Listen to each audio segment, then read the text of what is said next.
En fait, j'ai été très impressionnée parce que tous ceux qui étaient passés par la fac m'avaient dit qu'on était livrés à nous-mêmes, on était vraiment tout seul. Si on avait un problème, il fallait qu'on se débrouille tout seul, etc. Et j'ai pas du tout ressenti ça une fois que je suis arrivée en sciences du langage. C'est-à-dire que les enseignants nous ont toujours indiqué où se trouvait leur bureau, nous ont donné leur adresse mail, et à la fin des cours, ils nous disaient de surtout pas hésiter à poser des questions et également de profiter des TD pour poser des questions parce qu'il y a quand même une ambiance, disons, plus apte pour poser des questions que lorsqu'on est en amphi et qu'on est 150. C'est vrai que c'est impressionnant, donc le contexte n'est pas le même. Et enfin, vraiment, je me suis sentie entourée, je me suis jamais sentie seule.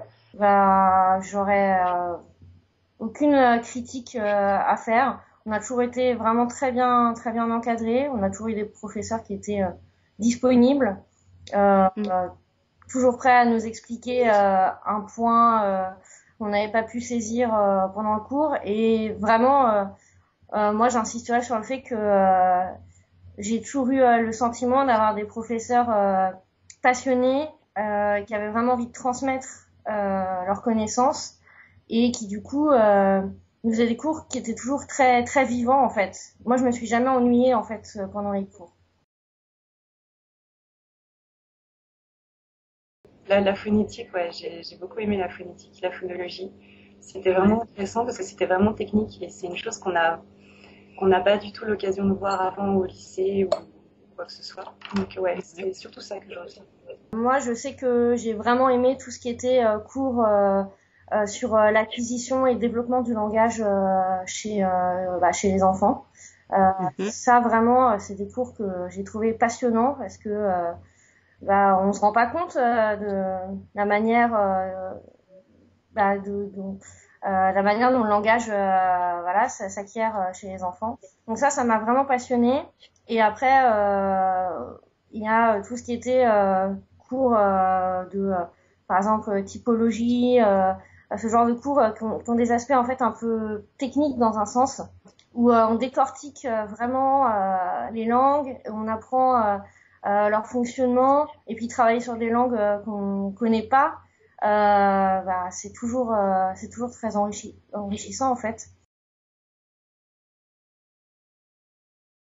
Aujourd'hui, j'ai un poste de rédactrice web dans une société dans l'assurance. Donc je m'occupe de rédiger leur newsletter, d'écrire leur nouveau site, d'envoyer des emailing, écrire les emailing. Actuellement, je suis webmaster D'accord. au rectorat de l'Académie d'Orléans-Tours. Mhm. Voilà, et donc qu'est-ce que je fais en tant que webmaster? Actuellement, je coordonne tout le travail qui est effectué actuellement, on a une soixantaine de sites. D'accord. Et mon travail, c'est vraiment de coordonner la publication sur ces différents sites, moi-même de m'occuper de la publication sur le site du rectorat, mettre en ligne les actualités, gérer son contenu. J'ai passé un entretien au mois de novembre avec le ministère des Affaires étrangères et là je suis employée donc à Jérusalem. D'accord. L'intitulé de mon poste c'est chargé de mission pédagogique. Par exemple là j'ai une formation à monter pour les TBI. Mhm. Donc, C'est rappelle-nous ce que sont les TBI. le TBI ou le TNI maintenant, donc tableau blanc interactif ou Oui. numérique interactif. Donc c'est un grand écran qui remplace le tableau blanc Velleda classique. Mhm. C'est un écran souvent tactile. Mhm.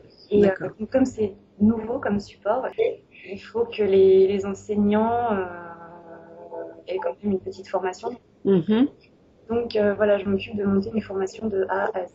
Il faut que ce soit une formation technique, un petit peu théorique et surtout didactique.